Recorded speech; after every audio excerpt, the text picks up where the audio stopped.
A few moments later. Assalamualaikum warahmatullahi wabarakatuh. Salam sejahtera bagi kita semua. Salam, Om Swastiastu, Namo Buddhaya, salam kebajikan. Ada peribahasa mengatakan, di kalangan profesional konsistensi adalah produk langsung dari etos kerja. Reputasimu lebih penting daripada gajimu dan integritasmu lebih berharga daripada karirmu.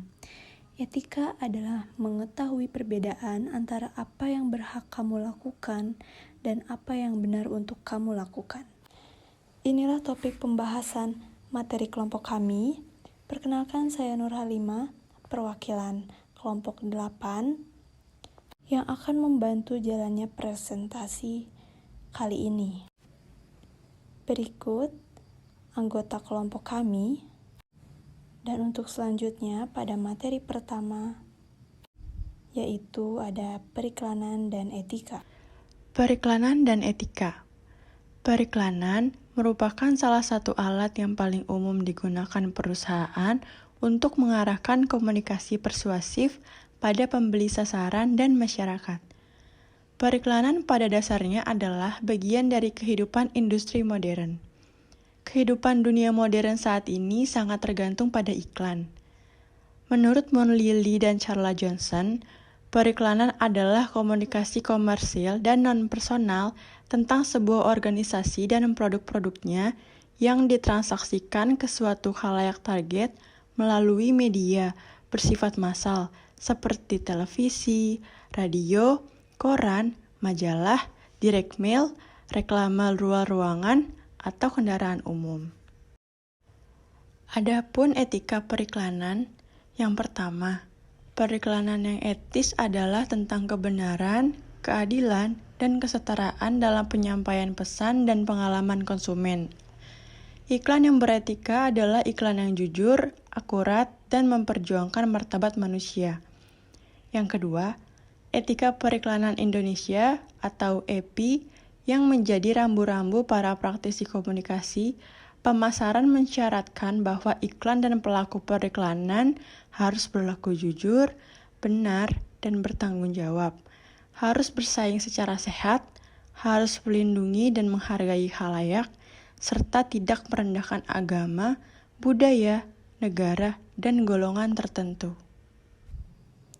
Materi pertama dari periklanan dan etika yaitu fungsi periklanan.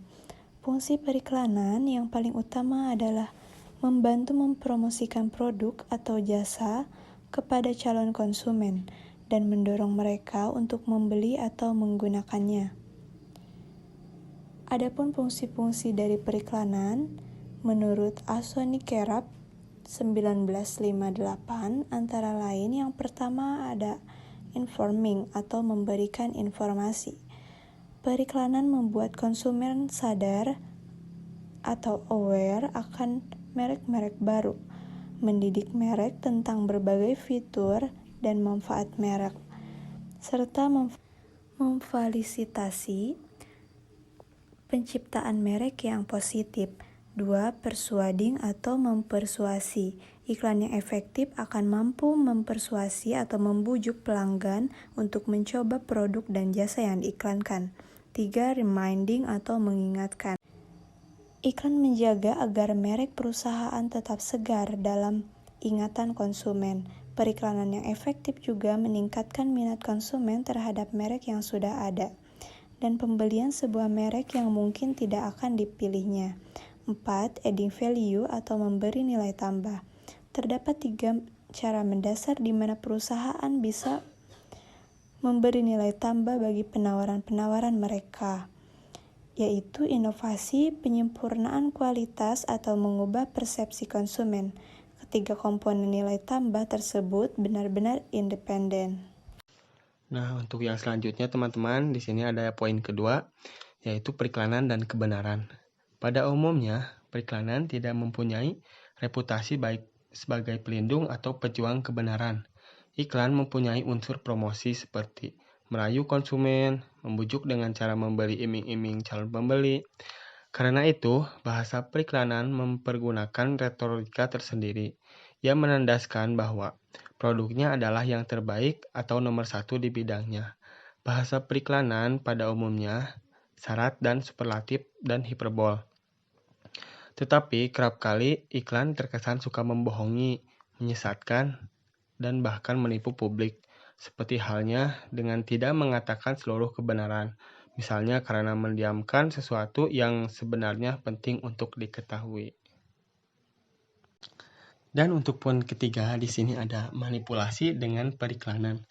Manipulasi melalui iklan atau cara apapun merupakan tindakan yang tidak etis. Tetapi iklan tidak mudah manipulasi karena tidak mudah membuat korban permainan. Nah, di bawah ini ada dua cara untuk memanipulasi orang dengan periklanan.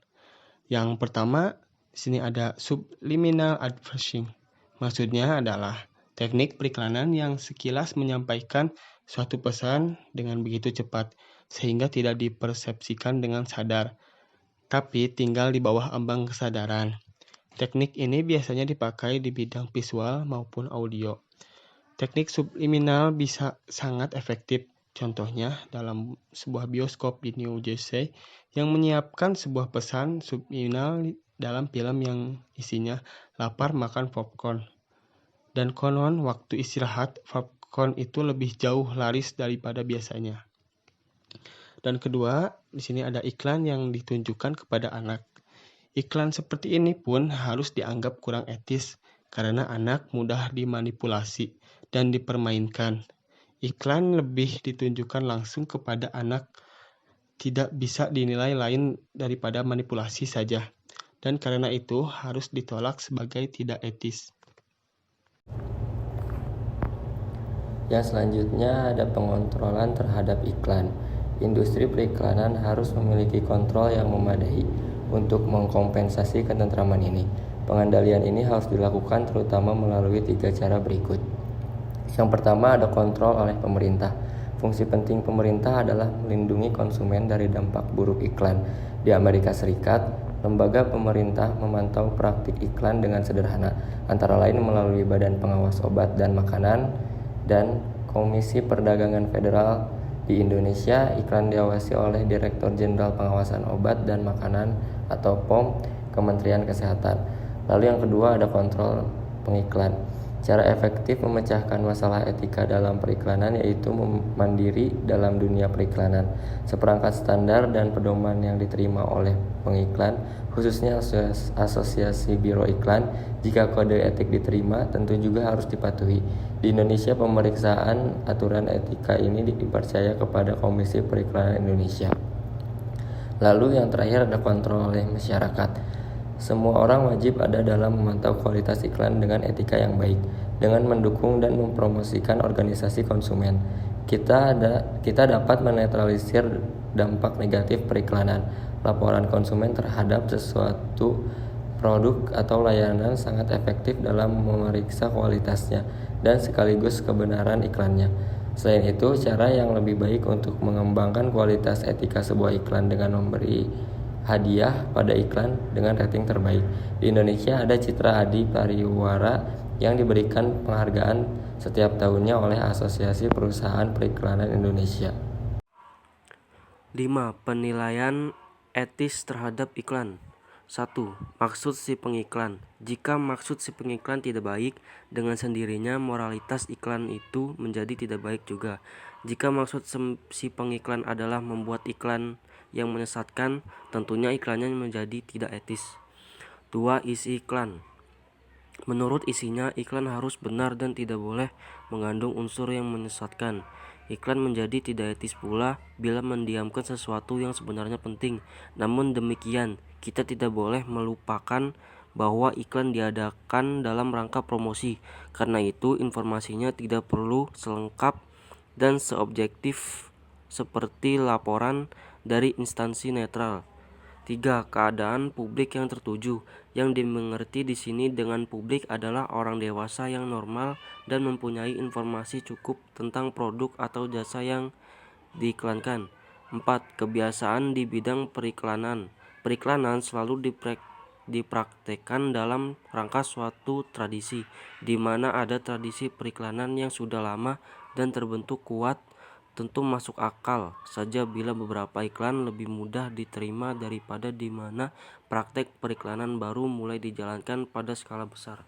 Jadi, kesimpulan dari periklanan dan etika yaitu untuk memperoleh pembahasan yang sistematis. Maka, si penulis perlu menyusun secara rinci pembahasan yang sedemikian rupa sehingga dapat menunjukkan hasil resume yang baik dan mudah untuk dipahami, yaitu sebagai berikut. Poin pertama, membahas tentang fungsi dari periklanan. Contoh dari fungsi periklanan itu sendiri diantaranya yaitu memberi informasi, membujuk pelanggan, mengingatkan atau meningkatkan kesadaran merek para konsumen. Yang terakhir yaitu memberi nilai tambahan. Poin kedua yaitu periklanan dan kebenaran. Memuat uraian tentang bagaimana iklan menjadi sebuah unsur untuk mempromosikan produk yang kita jual dan membuatnya bernilai di mata konsumen. Poin ketiga yaitu manipulasi dengan periklanan. Masalah dari manipulasi berkaitan dengan segi persuasif dari iklan, tapi tidak terlepas juga dari segi informatifnya. Poin keempat yaitu pengontrolan terhadap iklan. Karena kemungkinan dipermainkannya kebenaran dan terjadinya manipulasi merupakan hal rawan dalam bisnis periklanan, maka perlu adanya pengontrolan yang tepat yang dapat mengimbangi kerawanan tersebut. Contoh pengendaliannya adalah dengan kontrol pemerintah, kontrol para pengiklan, yang terakhir kontrol masyarakat. Poin kelima yaitu akhir dari materi pembahasan, yaitu menyinggung terkait penilaian etis terhadap iklan, yaitu diantaranya maksud dari si pengiklan, isi iklan, keadaan publik yang tertuju, kebiasaan di bidang periklanan. Oke, dari diskusi tadi bisa disimpulkan penting bagi kita untuk memiliki etika, baik itu untuk diri sendiri maupun karir dan bisnismu. Dan tentu kita semua berharap agar kita bisa mengasah kemampuan ini secara terus-menerus.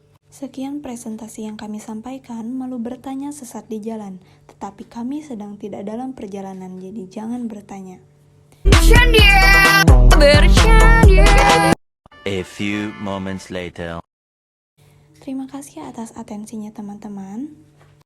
Saya Nur Halimah, sampai jumpa di diskusi selanjutnya.